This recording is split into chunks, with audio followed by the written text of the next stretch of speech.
Hello guys, pag-usapan lang natin ang breaking news na exclusive nga naman guys kinababaliwan ng mga Katden fans. Alden, binili pala niya ang asong nagustuhan ni Catherine. Gustong gusto kasi ni Catherine ang aso na nakita umano nila sa airport na talagang napaka-cute ng aso at talagang gustong gusto ni Catherine Bernardo. Kaya nga naman guys, hindi na nagdalawang isip daw si Alden Richard at binili niya ang aso. At kitang-kita naman natin guys, no, niyayakap ni Alden Richard ang asong nagustuhan ni Catherine Bernardo. Wow, grabe guys, no, talagang kitang-kita natin guys na kung papaano yakapin ni Alden Richard ang asong nagustuhan ni Catherine Bernardo na nakita umano nila sa airport. At tignan-tignan nyo naman guys, no? Napakalambing ni Alden Richard sa kanyang aso na nabili umano dahil nagustuhan umano ni Catherine Bernardo. Grabe nga naman kasi guys, dahil mahal na mahal talaga ni Alden Richard si Catherine Bernardo. At siyempre, alam naman natin guys, may alaga ang aso. Diba? Nang dahil kasi napaka-cute niya at alam naman natin, yun ay gusto ni Catherine Bernardo. Gagawin talaga guys ni Alden Richard basta't mapasaya niya lang si Catherine Bernardo. Dahil alam naman natin guys, mahal na mahal ni Alden Richard si Catherine Bernardo. Sa lahat kasi guys ng pinakita nilang mga ayuda na unlimited nga naman kasi. Sobra-sobra kasi guys na nagpakilig sila ng mga netizens at ng mga Katden fans. Pero mas kikiligin kayo kapag nalaman ninyo ang mga bali-balita na si Alden Richard ay nagustuhan yung asong nagustuhan ni Catherine Bernardo.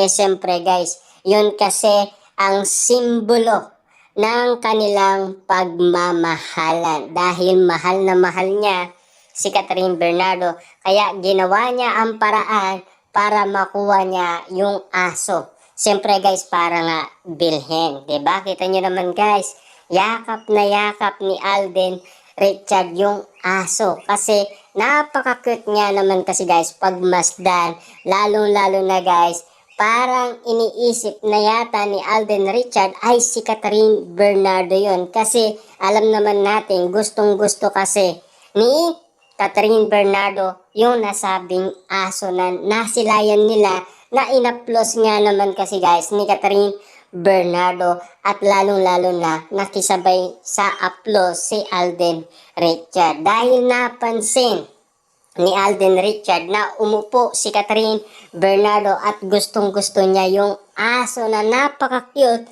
at dali-dali nga naman guys gumawa ng paraan si Alden Richard para bilhin ang nasabing aso na nagustuhan ni Catherine Bernardo. Kita nyo naman guys, no? Hindi nagdalawang isip si Alden Richard para bilhin ang nasabing aso. Grabe nga naman guys ang nagagawa talaga ng pag-ibig. Nang dahil sa pag-ibig, gagawin mo ang lahat para lamang masungkit mo ang matamis na oo ni Catherine Bernardo. Kaya nga naman guys, no, kung masisilayan ninyo sina Catherine Bernardo at Alden Richard, talagang ginagawa ni Alden Richard na suportaan si Catherine Bernardo sa lahat ng kanyang gusto. Kita nyo naman guys, no, binibili talaga ni Alden Richard ang kanyang mga gusto. Lalo-lalo na guys, sa mga aso na napaka-cute nga naman kasing pagmasdan. Lalo-lalo na iniisip pa ba ni Alden Richard na si Catherine Bernardo ang kanyang kayakap.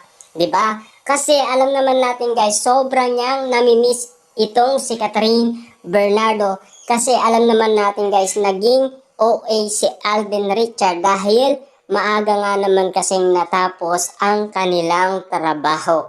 Grabe nga naman kasi sa yakap si Alden Richard, yung igpit nga naman kasi guys, yun ang pinaka nagpapaalala sa atin kung papaano nagiging OA si Alden Richard. Kaya nga naman guys, no, lahat ng mga tao ay pinag-iisipan ang lahat ng mga nangyayari umano sa mga nakikita nila na ginagawa ni Alden Richard. Lalo-lalo na guys, sobra niyang namimiss ngayon si Catherine Bernardo. Kaya nga naman guys, ibinaling niya umano sa aso. Dahil yun ang nagustuhan ni Catherine Bernardo. Kitang-kita naman natin kasi guys na super cute no aso. Kaya nga naman guys, dali-dali nga naman kasing binili ni Alden Richard. Grabe guys ang bawat kwento na naririnig natin na kumakalat sa social media na napansin nga naman kasi ng mga netizens kung papaano gumawa ng paraan si Alden Richard nang dahil sa pag-ibig. Ang pag-ibig nga naman kasi guys, napakalakas nga naman ng kabit. Lahat ng gusto ng iyong minamahal, kahit mahal pa yan, gagawin mo ang lahat para lang mabili mo yon dahil gusto yon ng iyong minamahal. Kaya nga naman guys, ginagawa lahat ni Alden Richard ang paraan para lamang mapasaya niya at mapaligaya si Catherine Bernardo. Kitang-kita naman natin kasi guys na lahat ng ginagawa ni Alden Richard para masungkit niya ang matamis na oo ni Catherine Bernardo. Kaya nga naman guys, kung mapapansin ninyo kung bakit sila komportable sa isa't isa nang dahil meron na daw silang nararamdaman sa isa't isa or meron na silang feeling sa isa't isa ayon sa lahat ng kumakalat na issue sa social media. Pagmasdan ninyong mabuti na si Alden Richard ay namimiss na si Catherine Bernardo. Diba? Alam naman natin guys, super cute nung aso na nagpapaalala kay Alden Richard kung papaano nagustuhan ni Catherine Bernardo yung aso. Kaya nga naman guys, tawag ng pag-ibig. Diba? Gagawin niya lahat para lamang talaga mapaligaya niya ang kanyang iniirog or minamahal na tulad ni Catherine Bernardo. Maalaga kasi guys si Catherine Bernardo sa mga aso. Lalo-lalo na kung napansin niya. At siyempre, kita niyo naman guys, umupo pa siya para lang doon sa napaka-cute na asong nagustuhan ni Catherine Bernardo. At siyempre, gumawa ng paraan si Tisoy.